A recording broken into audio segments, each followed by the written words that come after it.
दोस्तों, हर दिन की तरह आज फिर हम आपके लिए बहुत ही दिलचस्प वीडियो लेकर हाजिर हैं। इस वीडियो में हम आपको हजरत मखदूम अशरफ जहांगीर सिमनानी रहमतुल्लाह अलैह की जिंदगी के बारे में कुछ खास बातें बताने वाले हैं जो आपको मालूम होना चाहिए।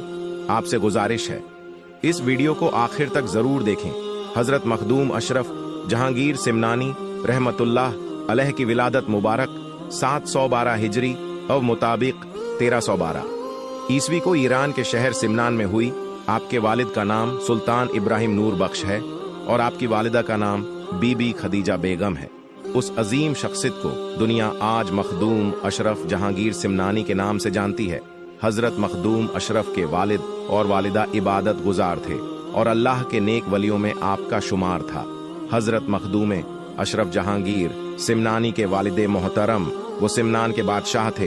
अल्लाह ने आपको कोई औलाद अता नहीं की थी, इसलिए आप और आपकी अहलिया मायूस रहा करते थे। एक दिन एक बुजुर्ग फकीर जो सिमनान में रहा करते थे, वो हजरत मखदूम अशरफ के वालिद के दरबार में तशरीफ लाए। हजरत इब्राहिम नूर बख्श और उनकी अहलिया ने उन्हें बहुत ही अदब और एहतराम के साथ बैठाया और खुद अदब के साथ उस बुजुर्ग फकीर के सामने खड़े हो गए।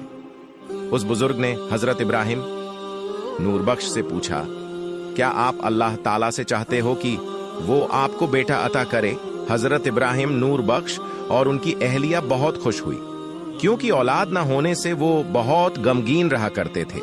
हजरत इब्राहिम नूर बख्श हमेशा अल्लाह से औलाद के लिए दुआ करते थे। अब उस बुजुर्ग की जुबान से यह बात सुनकर उनके चेहरे खिल उठे। हजरत इब्राहिम नूर बख्श जो कि सिमनान के बादशाह थे, उन्होंने बहुत ही अदब से उस बुजुर्ग से अर्ज किया, आप हमारे हक में दुआ कर दीजिए, आप अल्लाह के वली हैं। उस बुजुर्ग ने आपके लिए दुआ की और वहां से चले गए।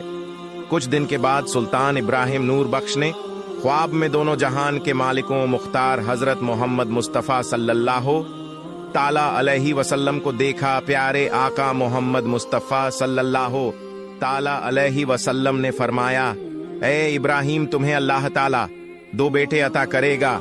बड़े बेटे का नाम अशरफ और छोटे बेटे का नाम आराफ रखना। अशरफ अल्लाह का वली होगा, उसकी परवरिश और तरबियत खास तरीके से करना। और फिर वो वक्त भी करीब आ गया। पूरे सिमनान में खुशी की लहर फैल गई।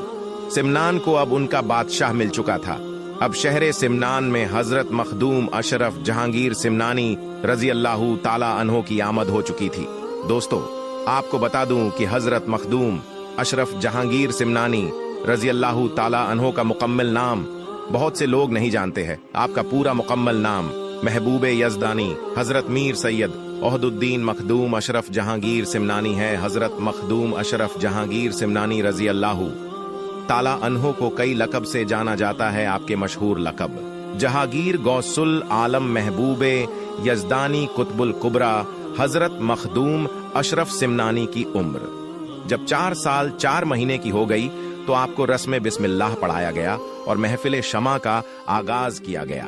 सुल्तान सैयद इब्राहिम ने अपने बेटे की तालीम कुरान पाक को हिफ्ज करने से शुरू करवाई और आपकी तरबियत पर भी बहुत तवज्जो दी। हजरत मखदूम अशरफ ने 7 साल की उम्र में ही कुरान पाक 7 किरत के साथ हिफ्ज कर लिए था और आप उस वक्त के आलिम दीन हजरत रुकनुद्दीन से इल्म दीन सीखने उनकी बारगाह में तशरीफ ले गए।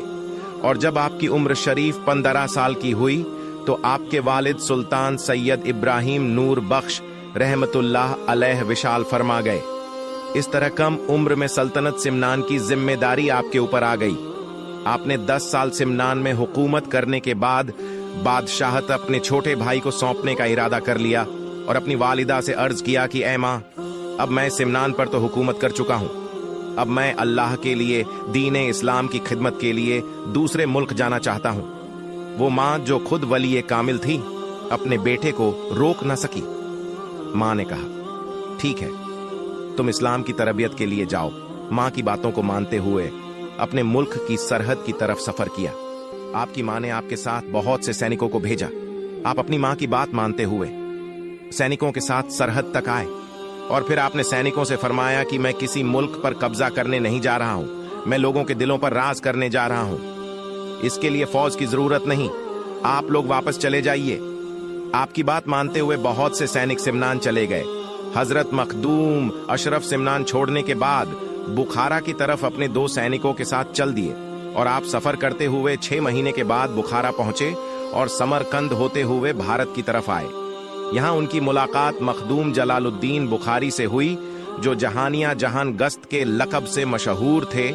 उनसे फैज हासिल करने के बाद उन्होंने ने बताया कि हजरत शेख अलाउद्दीन पनडवी, जो पश्चिम बंगाल में हैं, वो उनका इंतजार कर रहे हैं। 3 दिन के बाद वो पीर हजरत अलाउद्दीन से मिलने निकल पड़े। सैयद अशरफ जहांगीर जंगल नदियों को पार करते हुए आगे बढ़ रहे थे। इसके बाद आप लाहौर पहुंचे, जहां पर आप दातागंज बख्श की दरगाह पर पहुंचकर क़याम फरमाया और आपने उनसे भी कुछ फैज हासिल किया। उसके बाद हजरत मखदूम अशरफ ने 4 साल तक अपने मुर्शिद की खिदमत की। उसके बाद एक दिन आपको मुर्शिद ने बुलाया और फरमाया कि आप जौनपुर जाए। उसके बाद हजरत मखदूम अशरफ जौनपुर के लिए रवाना हुए। मुरीदों के साथ आपके पीर आपको गांव के बाहर तक छोड़ने आए। उसके बाद आप जौनपुर आए तो वहां के लोग